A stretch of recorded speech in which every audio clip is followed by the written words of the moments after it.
Welcome back to Weird Worlds. Join us on a journey through the pages of old, dusty, weird pulp magazines. Before we begin, I invite you to pause for a moment and share in the comments where in the world you're listening from and what time of day it is for you. The Upper Berth by Marion Crawford. Somebody asked for the cigars. We had talked long, and the conversation was beginning to languish. The tobacco smoke had got into the heavy curtains.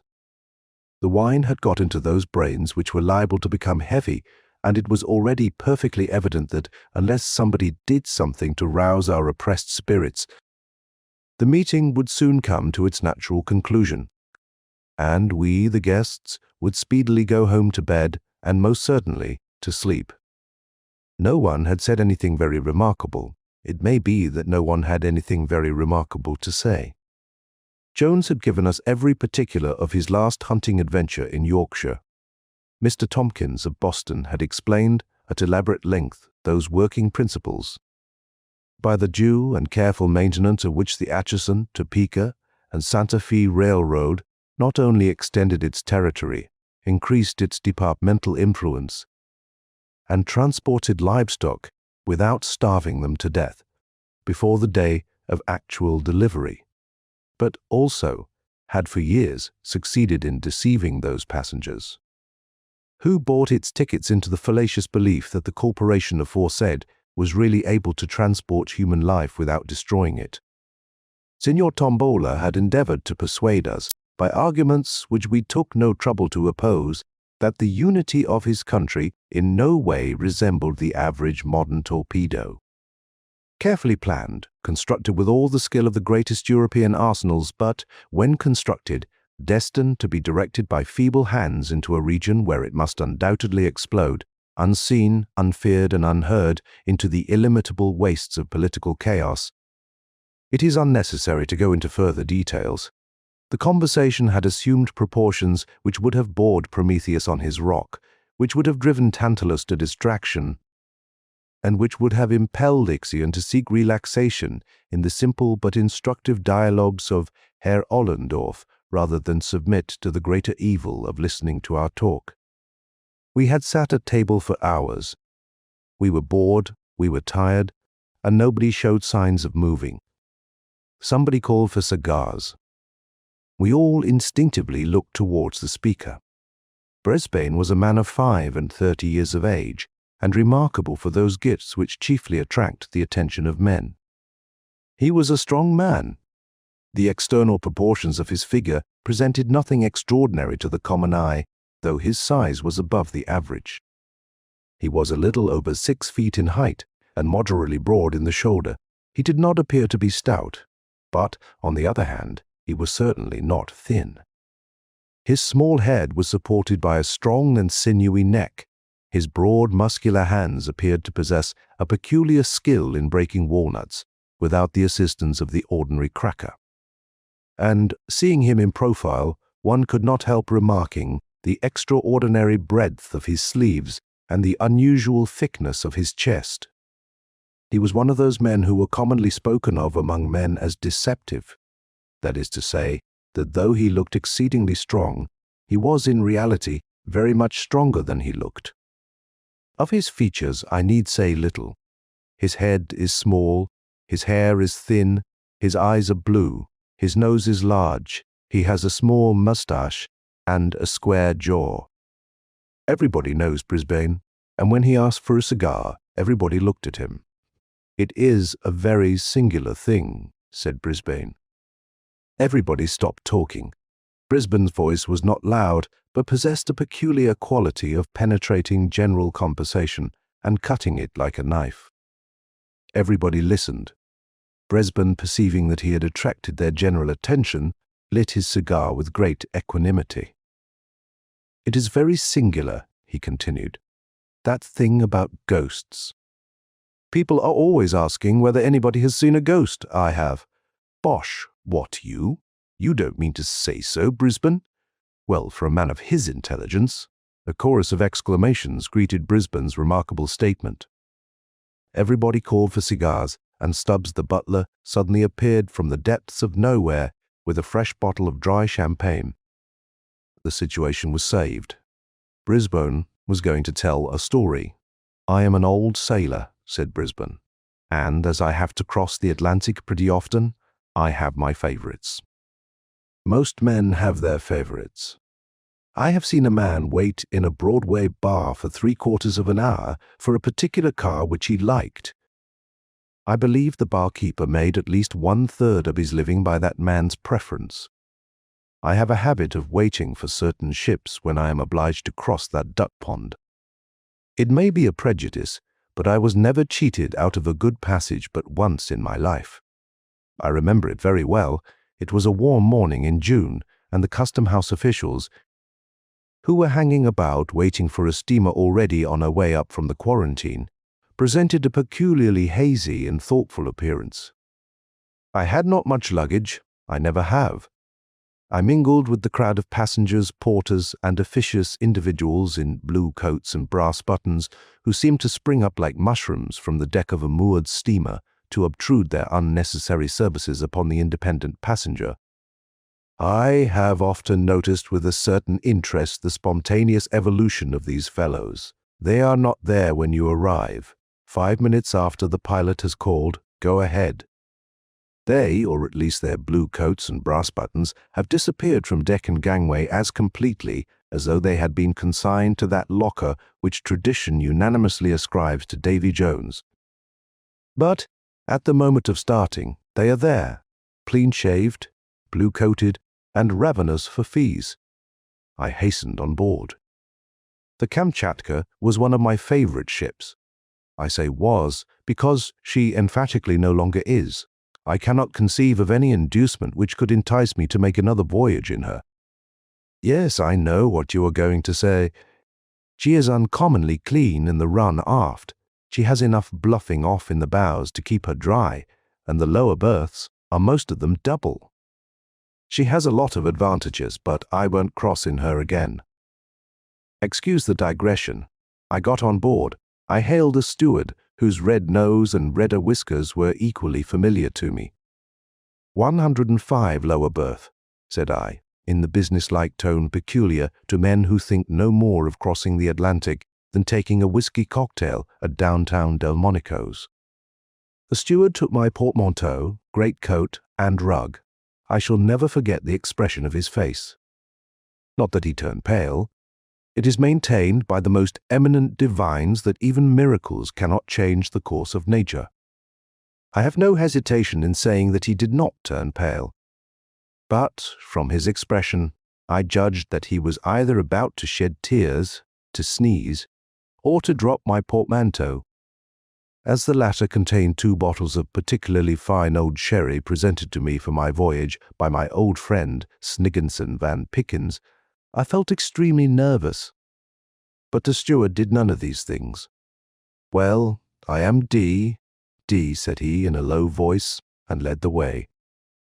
I supposed my Hermes, as he led me to the lower regions, had had a little grog, but I said nothing and followed him. 105 was on the port side, well aft. There was nothing remarkable about the stateroom. The lower berth, like most of those upon the Kamchatka, was double. There was plenty of room. There was the usual washing apparatus, calculated to convey an idea of luxury to the mind of a North American Indian. There were the usual inefficient racks of brown wood, in which it is more easy to hang a large-sized umbrella than the common toothbrush of commerce. Upon the uninviting mattresses were carefully folded together those blankets which a great modern humorist has aptly compared to cold buckwheat cakes. The question of towels was left entirely to the imagination. The glass decanters were filled with a transparent liquid faintly tinged with brown, but from which an odor less faint but not more pleasing ascended to the nostrils, like a far-off seasick reminiscence of oily machinery. Sad-colored curtains half-closed the upper berth. The hazy June daylight shed a faint illumination upon the desolate little scene. Ugh! How I hate that stateroom! The steward deposited my traps and looked at me as though he wanted to get away, probably in search of more passengers and more fees. It is always a good plan to start in favor with those functionaries, and I accordingly gave him certain coins there and then. "I'll try and make it comfortable all I can," he remarked as he put the coins in his pocket. Nevertheless, there was a doubtful intonation in his voice which surprised me. Possibly his scale of fees had gone up, and he was not satisfied. But on the whole, I was inclined to think that, as he himself would have expressed it, he was the better for a glass. I was wrong, however, and did the man injustice. Nothing especially worthy of mention occurred during that day. We left the pier punctually, and it was very pleasant to be fairly under way, for the weather was warm and sultry, and the motion of the steamer produced a refreshing breeze. Everybody knows what the first day at sea is like. People pace the decks and stare at each other, and occasionally meet acquaintances whom they did not know to be on board. There is the usual uncertainty as to whether the food will be good, bad, or indifferent, until the first 2 meals have put the matter beyond a doubt. There is the usual uncertainty about the weather until the ship is fairly off Fire Island. The tables are crowded at first, and then suddenly thinned. Pale-faced people spring from their seats and precipitate themselves towards the door, and each old sailor breathes more freely as his seasick neighbor rushes from his side, leaving him plenty of elbow room and an unlimited command over the mustard. One passage across the Atlantic is very much like another, and we who cross very often do not make the voyage for the sake of novelty.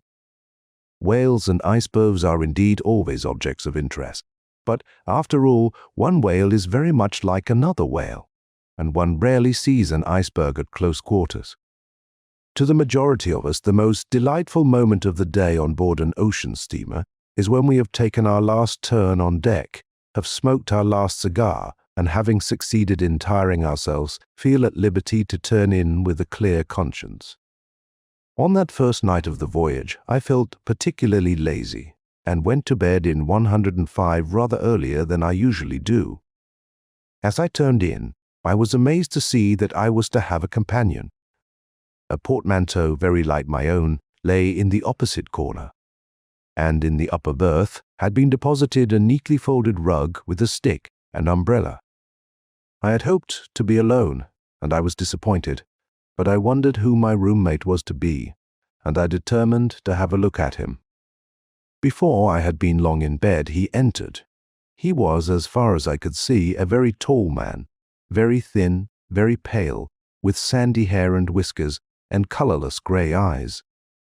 He had about him, I thought, an air of rather dubious fashion, the sort of man you might see in Wall Street, without being able precisely to say what he was doing there, the sort of man who frequents the café anglais, who always seems to be alone and who drinks champagne. You might meet him on a racecourse, but he would never appear to be doing anything there either. A little overdressed, a little odd, there are 3 or 4 of his kind on every ocean steamer. I made up my mind that I did not care to make his acquaintance, and I went to sleep saying to myself that I would study his habits in order to avoid him. If he rose early, I would rise late. If he went to bed late, I would go to bed early. I did not care to know him. If you once know people of that kind, they are always turning up. Poor fellow! I need not have taken the trouble to come to so many decisions about him, for I never saw him again after that first night in 105. I was sleeping soundly when I was suddenly waked by a loud noise. To judge from the sound, my roommate must have sprung with a single leap from the upper berth to the floor. I heard him fumbling with the latch and bolt of the door, which opened almost immediately, and then I heard his footsteps as he ran at full speed down the passage, leaving the door open behind him. The ship was rolling a little, and I expected to hear him stumble or fall, but he ran as though he were running for his life. The door swung on its hinges with the motion of the vessel, and the sound annoyed me. I got up and shut it, and groped my way back to my berth in the darkness. I went to sleep again, but I have no idea how long I slept. When I awoke, it was still quite dark, but I felt a disagreeable sensation of cold, and it seemed to me that the air was damp. You know the peculiar smell of a cabin which has been wet with seawater.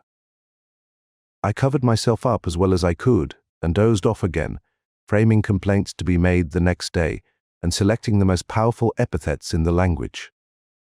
I could hear my roommate turn over in the upper berth. He had probably returned while I was asleep. Once I thought I heard him groan, and I argued that he was seasick. That is particularly unpleasant when one is below. Nevertheless, I dozed off and slept till early daylight.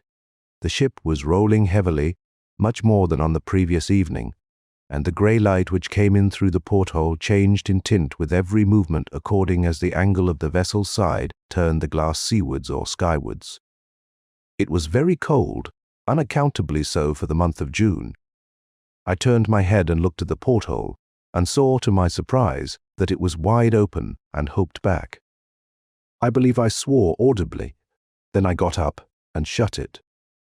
As I turned back, I glanced at the upper berth. The curtains were drawn close together. My companion had probably felt cold as well as I. It struck me that I had slept enough. The stateroom was uncomfortable, though. Strange to say, I could not smell the dampness which had annoyed me in the night.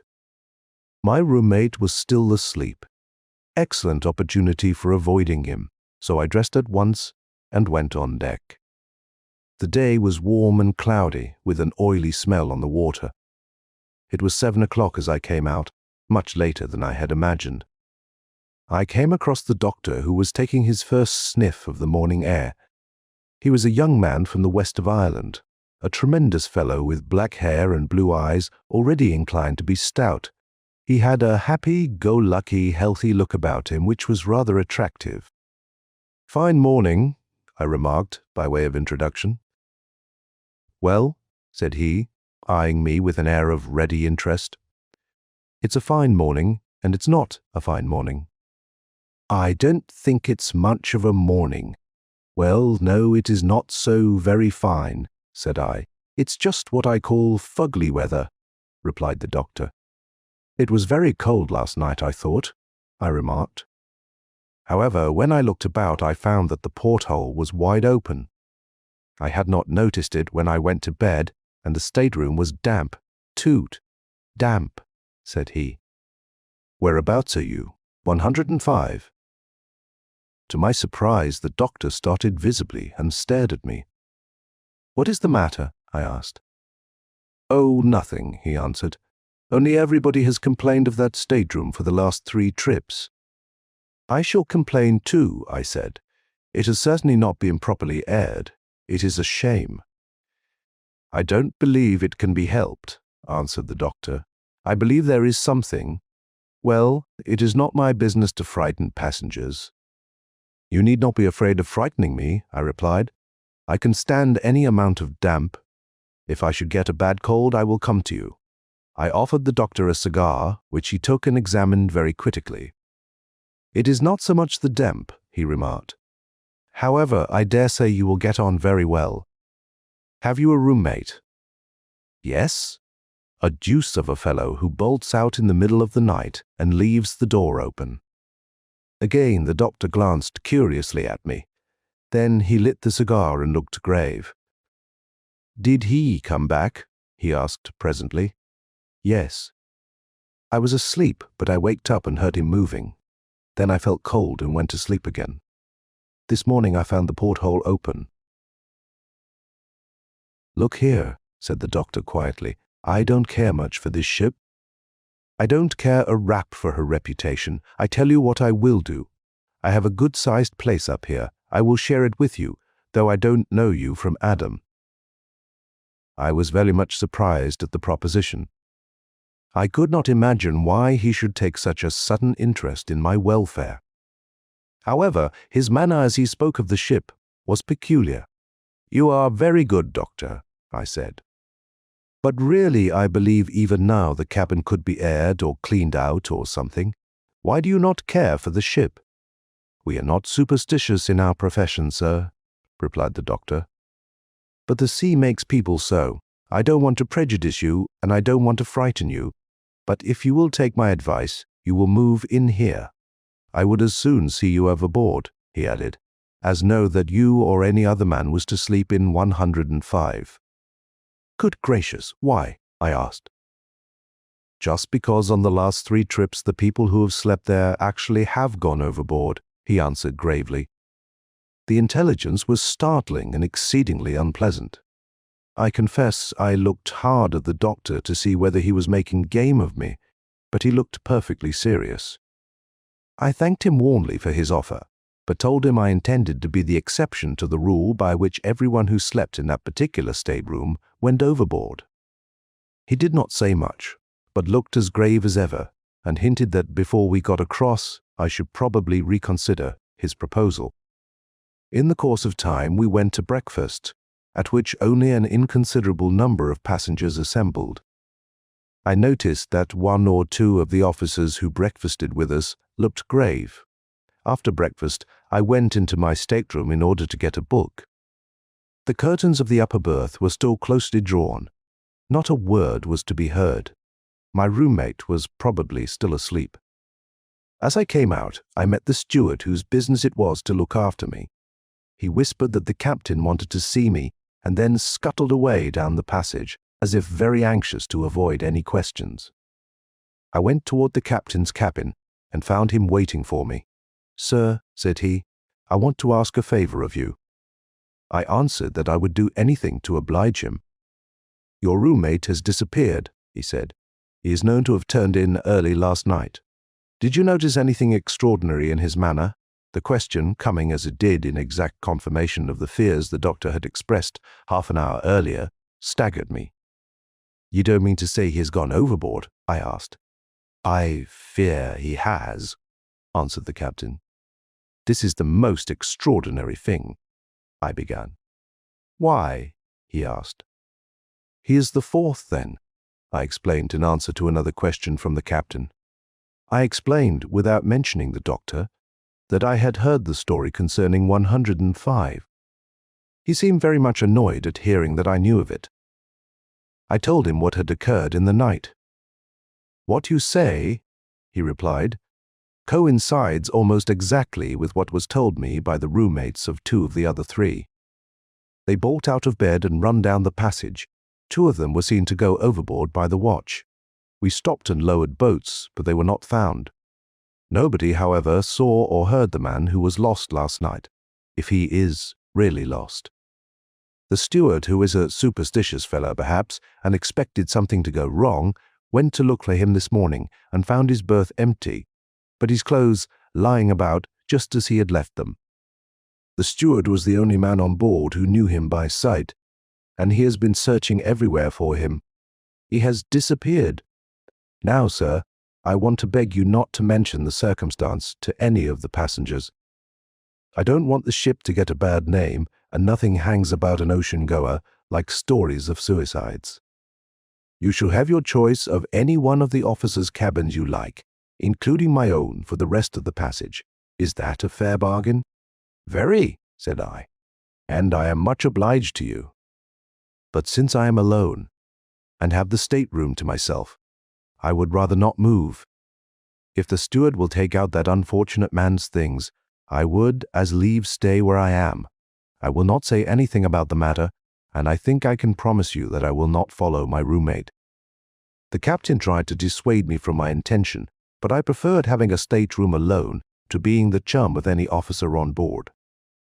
I do not know whether I acted foolishly, but if I had taken his advice, I should have had nothing more to tell. There would have remained the disagreeable coincidence of several suicides occurring among men who had slept in the same cabin, but that would have been all. That was not the end of the matter, however, by any means. I obstinately made up my mind that I would not be disturbed by such tales, and I even went so far as to argue the question with the captain. There was something wrong about the stateroom, I said. It was rather damp. The porthole had been left open last night. My roommate might have been ill when he came on board, and he might have become delirious after he went to bed. He might even now be hiding somewhere on board and might be found later. The place ought to be aired and the fastening of the port looked to. If the captain would give me leave, I would see that what I thought necessary were done immediately. Of course, you have a right to stay where you are if you please, he replied rather petulantly, "but I wish you would turn out and let me lock the place up and be done with it." I did not see it in the same light, and left the captain after promising to be silent concerning the disappearance of my companion. The latter had had no acquaintances on board and was not missed in the course of the day. Towards evening I met the doctor again, and he asked me whether I had changed my mind. I told him I had not. "Then you will before long," he said very gravely. We played whist in the evening, and I went to bed late. I will confess now that I felt a disagreeable sensation when I entered my stateroom. I could not help thinking of the tall man I had seen on the previous night, who was now dead, drowned, tossing about in the long swell, 200 or 300 miles astern. His face rose very distinctly before me as I undressed, and I even went so far as to draw back the curtains of the upper berth, as though to persuade myself that he was actually gone. I also bolted the door of the stateroom. Suddenly I became aware that the porthole was open and fastened back. This was more than I could stand. I hastily threw on my dressing gown and went in search of Robert, the steward of my passage. I was very angry, I remember, and when I found him, I dragged him roughly to the door of 105 and pushed him towards the open porthole. "What the deuce do you mean, you scoundrel, by leaving that port open every night? Don't you know it is against the regulations? Don't you know that if the ship heeled and the water began to come in, 10 men could not shut it? I will report you to the captain, you blackguard, for endangering the ship." I was exceedingly wroth. The man trembled and turned pale, and then began to shut the round glass plate with the heavy brass fittings. "Why don't you answer me?" I said roughly. "If you please, sir," faltered Robert, "there is nobody on board as can keep this here port shut at night. You can try it yourself, sir. I ain't a-going to stop any longer on board of this vessel, sir. I ain't indeed. But if I was you, sir, I'd just clear out and go and sleep with the surgeon or something. I would look here, sir. Is that fastened what you may call securely, or not, sir? Try it, sir. See if it will move a hinch." I tried the port and found it perfectly tight. "Well, sir," continued Robert triumphantly, "I wager my reputation as a A1 steward that in half an hour it will be open again. Fasten back too, sir. That's the awful thing, fasten back." I examined the great screw and the looped nut that ran on it. "If I find it open in the night, Robert, I will give you a sovereign." "It is not possible. You may goes over in, did you say, sir?" "Very good, sir. Thank ye, sir. Good night, sir. Pleasant repose, sir, and all manner of enchanting dreams, sir." Robert scuttled away, delighted at being released. Of course, I thought he was trying to account for his negligence by a silly story intended to frighten me, and I disbelieved him. The consequence was that he got his sovereign, and I spent a very peculiarly unpleasant night. I went to bed, and 5 minutes after I had rolled myself up in my blankets, the inexorable Robert extinguished the light that burned steadily behind the ground glass pane near the door. I lay quite still in the dark, trying to go to sleep, but I soon found that impossible. It had been some satisfaction to be angry with the steward. The diversion had banished that unpleasant sensation I had at first experienced when I thought of the drowned man who had been my chum. But I was no longer sleepy, and I lay awake for some time, occasionally glancing at the porthole, which I could just see from where I lay, and which, in the darkness, looked like a faintly luminous soup plate suspended in blackness. I believe I must have lain there for an hour, and, as I remember, I was just dozing into sleep when I was roused by a draught of cold air and by distinctly feeling the spray of the sea blown upon my face. I started to my feet, and not having allowed in the dart for the motion of the ship, I was instantly thrown violently across the stateroom upon the couch which was placed beneath the porthole. I recovered myself immediately, however, and climbed upon my knees. The porthole was again wide open and fastened back. Now, these things are facts. I was wide awake when I got up, and I should certainly have been waked by the fall had I still been dozing. Moreover, I bruised my elbows and knees badly, and the bruises were there on the following morning to testify to the fact, if I myself had doubted it. The porthole was wide open and fastened back, a thing so unaccountable that I remember very well feeling astonishment rather than fear when I discovered it. I at once closed the plate again and screwed down the loop nut with all my strength. It was very dark in the stateroom. I reflected that the port had certainly been opened within an hour after Robert had at first shut it in my presence, and I determined to watch it and see whether it would open again. Those brass fittings are very heavy and by no means easy to move. I could not believe that the clump had been turned by the shaking of the screw. I stood, peering out through the thick glass at the alternate white and grey streaks of the sea that foamed beneath the ship's side. I must have remained there a quarter of an hour. Suddenly, as I stood, I distinctly heard something moving behind me in one of the berths, and a moment afterwards, just as I turned instinctively to look, though I could of course see nothing in the darkness, I heard a very faint groan. I sprang across the stateroom and tore the curtains of the upper berth aside, thrusting in my hands to discover if there were anyone there. There was someone, I remember, that the sensation, as I put my hands forward, was as though I were plunging them into the air of a damp cellar, and from behind the curtain came a gust of wind that smelled horribly of stagnant seawater. I laid hold of something that had the shape of a man's arm but was smooth and wet and icy cold. But suddenly, as I pulled, the creature sprang violently forward against me, a clammy, oozy mass, as it seemed to me, heavy and wet, yet endowed with a sort of supernatural strength. I reeled across the stateroom, and in an instant the door opened and the thing rushed out. I had not had time to be frightened, and quickly recovering myself, I sprang through the door and gave chase at the top of my speed, but I was too late. 10 yards before me I could see, I am sure I saw it, a dark shadow moving in the dimly lighted passage, quickly as the shadow of a fast horse thrown before a dog-cart by the lamp on a dark night. But in a moment it had disappeared, and I found myself holding on to the polished rail that ran along the bulkhead where the passage turned towards the companion.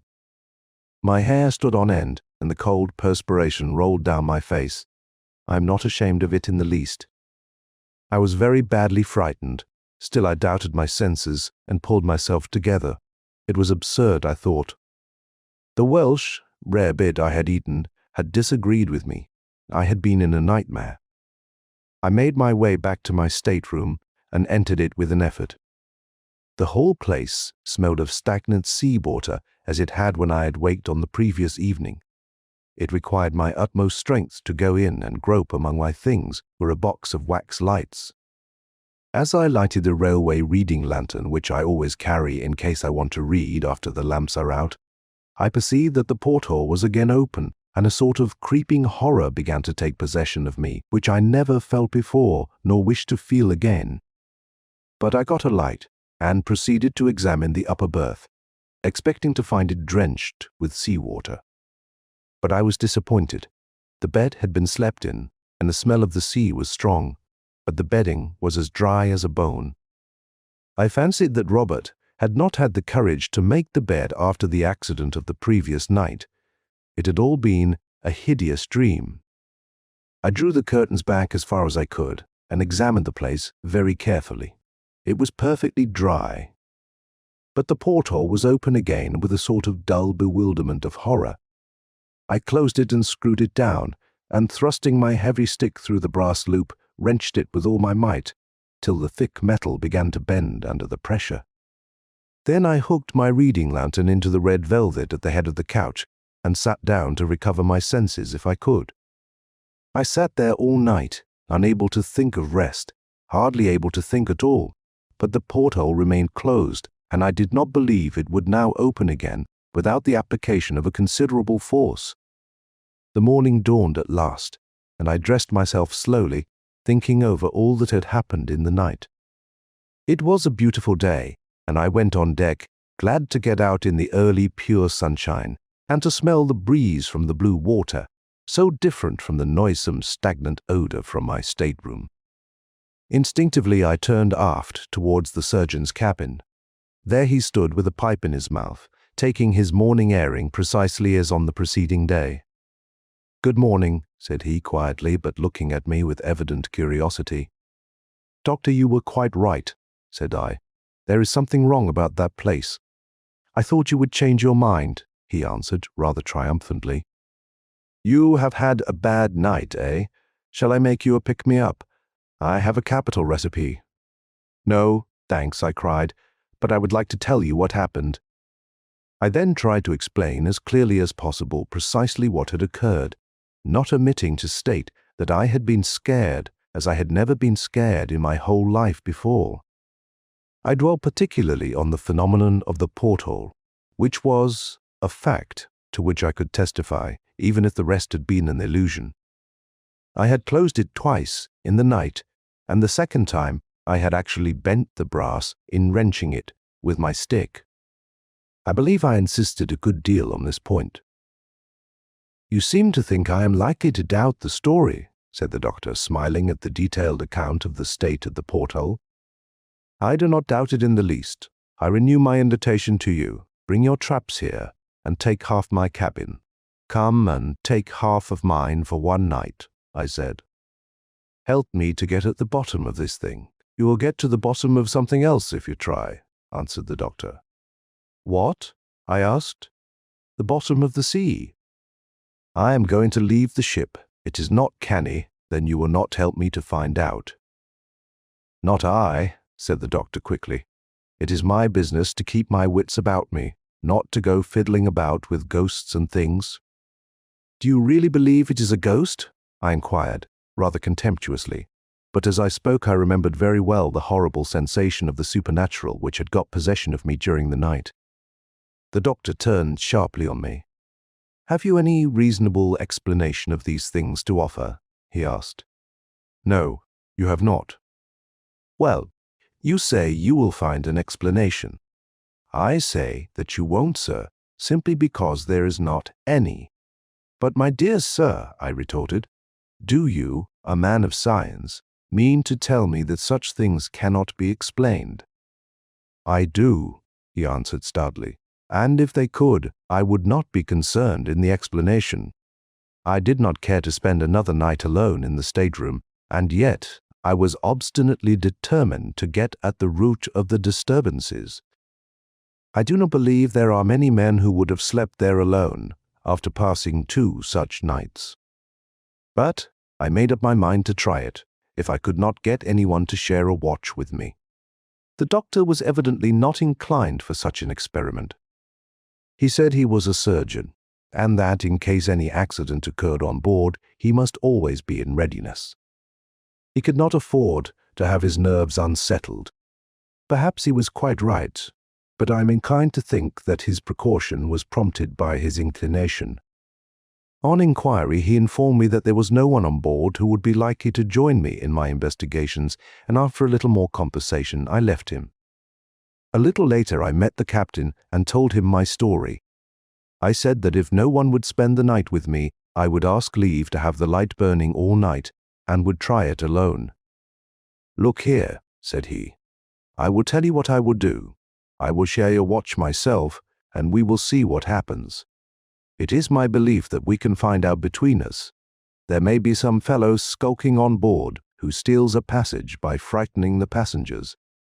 It is just possible that there may be something queer in the carpentering of that berth," I suggested, taking the ship's carpenter below and examining the place, but I was overjoyed at the captain's offer to spend the night with me. He accordingly sent for the workman and ordered him to do anything I required. We went below at once. I had all the bedding cleared out of the upper berth, and we examined the place thoroughly to see if there was a board loose anywhere, or a panel which could be opened or pushed aside. We tried the planks everywhere, tapped the flooring, unscrewed the fittings of the lower berth, and took it to pieces. In short, there was not a square inch of the stateroom which was not searched and tested. Everything was in perfect order, and we put everything back in its place. As we were finishing our work, Robert came to the door and looked in. "Well, sir, find anything, sir?" he asked with a ghastly grin. "You were right about the porthole, Robert," I said, and I gave him the promised sovereign. The carpenter did his work silently and skillfully, following my directions. When he had done, he spoke. "I am a plain man, sir," he said, "but it's my belief you had better just turn out your things and let me run half a dozen 4-inch screws through the door of this cabin. There is no good, never came of this cabin yet, sir, and that's all about it. There has been 4 lives lost out of here to my own remembrance, and that in 4 trips. Better give it up, sir, better give it up." "I will try it for one night more," I said. Better give it up, sir, better give it up." "It's a precious bad job," repeated the workman, putting his tools in his bag and leaving the cabin. But my spirits had risen considerably at the prospect of having the captain's company, and I made up my mind not to be prevented from going to the end of the strange business. I abstained from Welsh rarebits and grog that evening, and did not even join in the customary game of whist. I wanted to be quite sure of my nerves, and my vanity made me anxious to make a good figure in the captain's eyes. The captain was one of those splendidly tough and cheerful specimens of seafaring humanity whose combined courage, hardihood, and calmness in difficulty leads them naturally into high positions of trust. He was not the man to be led away by an idle tale, and the mere fact that he was willing to join me in the investigation was proof that he thought there was something seriously wrong which could not be accounted for on ordinary theories, nor laughed down as a common superstition. To some extent, too, his reputation was at stake, as well as the reputation of the ship. It is no light thing to lose passengers overboard, and he knew it. About 10 o'clock that evening, as I was smoking a last cigar, he came up to me and drew me aside from the beat of the other passengers who were patrolling the deck in the warm darkness. "This is a serious matter, Mr. Brisbane," he said. "We must make up our minds either way, to be disappointed or to have a pretty rough time of it.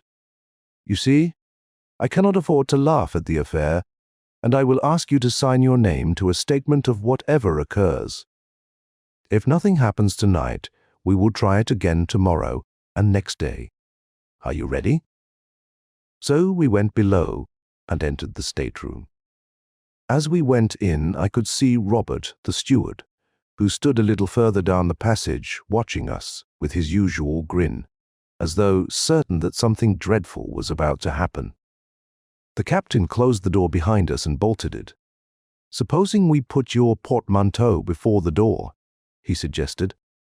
"One of us can sit on it." "Nothing can get out then? Is the port screwed down?" I found it as I had left it in the morning. Indeed, without using a lever, as I had done, no one could have opened it. I drew back the curtains of the upper berth so that I could see well into it. By the captain's advice, I lighted my reading lantern and placed it so that it shone upon the white sheets above. He insisted upon sitting on the portmanteau, declaring that he wished to be able to swear that he had sat before the door. Then he requested me to search the stateroom thoroughly, an operation very soon accomplished, as it consisted merely in looking beneath the lower berth and under the couch below the porthole. The spaces were quite empty. "It is impossible for any human being to get in," I said, "or for any human being to open the port." "Very good," said the captain calmly. "If we see anything now, it must be either imagination or something supernatural." I sat down on the edge of the lower berth. "The first time it happened," said the captain, crossing his legs and leaning back against the door, "was in March. The passenger who slept here, in the upper berth, turned out to have been a lunatic. At all events, he was known to have been a little touched, and he had taken his passage without the knowledge of his friends. He rushed out in the middle of the night and threw himself overboard, before the officer who had the watch could stop him. We stopped and lowered a boat.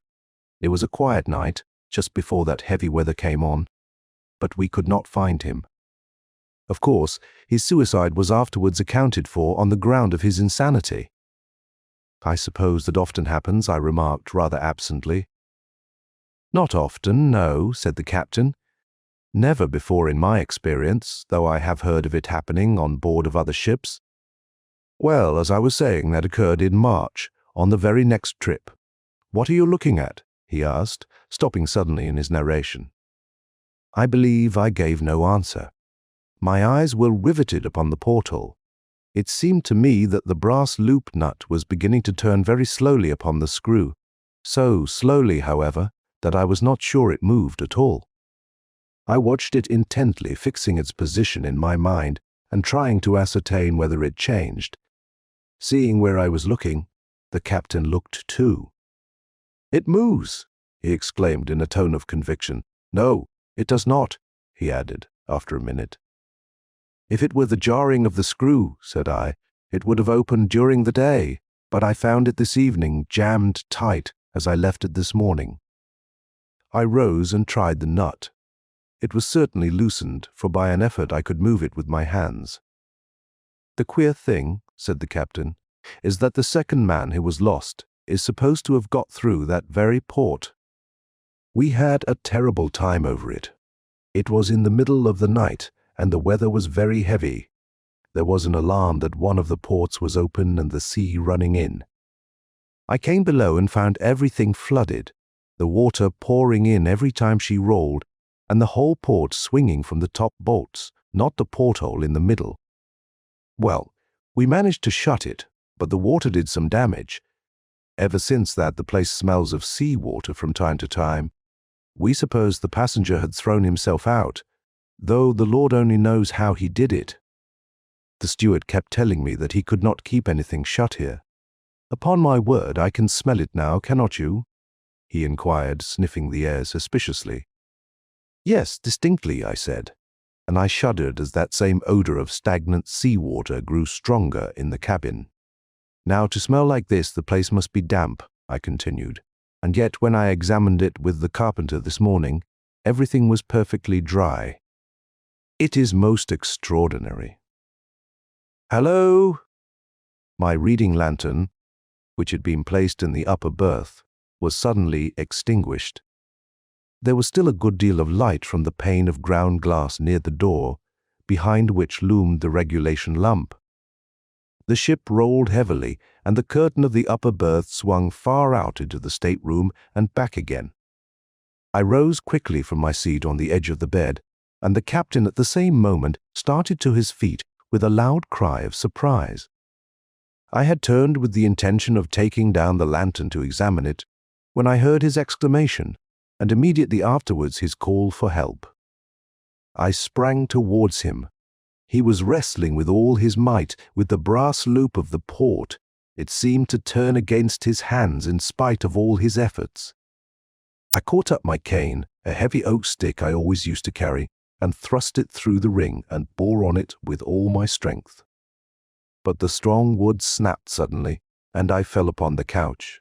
When I rose again, the port was wide open, and the captain was standing with his back against the door, pale to the lips. "There is something in that berth," he cried in a strange voice, his eyes almost starting from his head. "Hold the door while I look. It shall not escape us, whatever it is." But instead of taking his place, I sprang upon the lower bed and seized something which lay in the upper berth. It was something ghostly, horrible, beyond words, and it moved in my grip. It was like the body of a man long drowned, and yet it moved, and had the strength of 10 men living. But I gripped it with all my might, the slippery, oozy, horrible thing. The dead white eyes seemed to stare at me out of the dusk. The putrid odor of rank sea-water was about it, and its shiny hair hung in foul, wet curls over its dead face. I wrestled with the dead thing. It thrust itself upon me and forced me back, and nearly broke my arms.